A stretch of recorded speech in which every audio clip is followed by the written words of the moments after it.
Welcome to the IVF Journey with Dr. Michael Chapman, the podcast for couples who struggle with infertility and want to fulfill their dreams of becoming parents. In this podcast, you'll learn actionable strategies to deal with infertility from Dr. Michael Chapman, or Prof as he's affectionately known. Prof is the co-founder of IVF Australia and is a leading Australian infertility specialist who has helped over 3,000 couples realise their dreams of becoming parents. To access previous episodes packed with ideas, solutions and tips that actually work, head over to Dr. Chapman's IVF podcast on iTunes. You can also ask questions by contacting Dr. Chapman's rooms on 1800 111 483 or by emailing him michael.chapman@ivf.com.au. That first cry of a baby born after the long journey of IVF remains one of the most beautiful experiences in the world. As an obstetrician and an IVF specialist, I've had the privilege of experiencing this over many thousands of times in my long career, but I still remain moved by each baby's first cry. It signifies the end of a long journey and the beginning of a new life. This is Professor Michael Chapman, co-founder of IVF Australia and host of the IVF Journey podcast. Thanks for tuning in. To access all the previous episodes, head over to my website, www.theivfjourney.com, and select IVF Journey Podcast from the navigation menu. You'll also be able to find the various services that we provide at IVF Australia. One of the problems that we come across in IVF is where the lining of the womb doesn't thicken up the way we want it to. The endometrium is thin. By thin, we mean less than 5 millimeters in thickness when we do an ultrasound.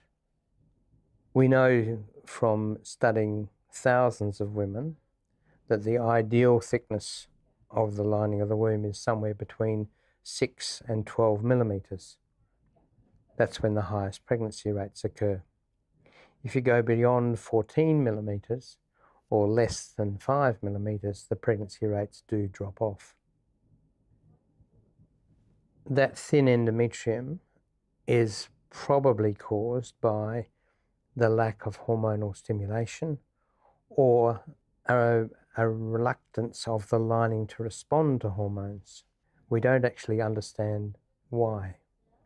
Sometimes it can follow surgery to the uterus, where a curette has scraped away the basal layers of the lining of the womb, and therefore the basic building blocks for the lining have been removed, and so the lining doesn't grow. So one of the first things we do when we find this problem as a recurring issue in a particular woman is to do a hysteroscopy. That's looking inside with a telescope, taking a small sample of the lining to see what's going on and to see whether, in fact, that thinning of the lining of the womb is because there are adhesions there. If that's all clear, we're left with the dilemma of what to do, because we don't want to put an embryo back in a suboptimal lining. As I mentioned, possibly hormones are responsible, so giving more estrogen, which is the usual stimulator of the proliferation of the lining of the womb, may help. And certainly in some cases I've had some success. That's giving doses of estrogen as high as women take when they're going on the pill. We give it for 3 or 4 weeks before a cycle where we're going to replace an embryo. The other potential cause is that the blood vessels that supply the lining of the womb for some reason are clogged up or narrowed. And so people have tried using the drug Viagra. And as men who've used it know, Viagra causes dilatation of blood vessels. And perhaps that might improve the supply of blood and oxygen and all the bits and pieces to the lining of the womb to make it grow. Again, the evidence is very unclear whether it's a positive or a negative, but people try it. More recently,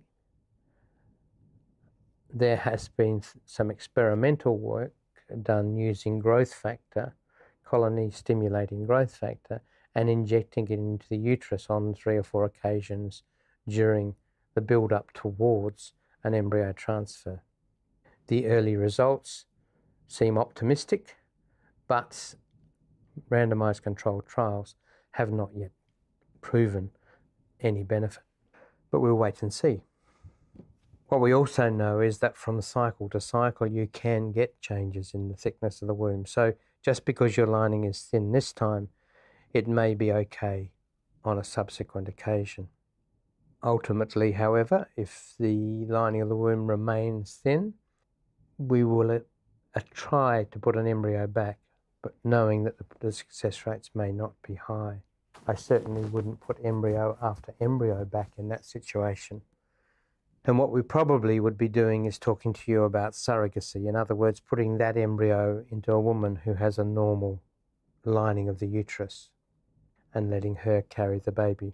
That's pretty extreme, but I have on one occasion had a great success in that scenario. So that's thinning of the lining of the womb, a rare but important issue in IVF. And don't forget that you can access all the previous episodes by going to our website www.theivfjourney.com and select IVF Journey podcast from the navigation menu. Thank you for listening to the IVF Journey with Dr. Michael Chapman, the podcast which helps couples negotiate their way through the IVF journey, all the way to parenthood.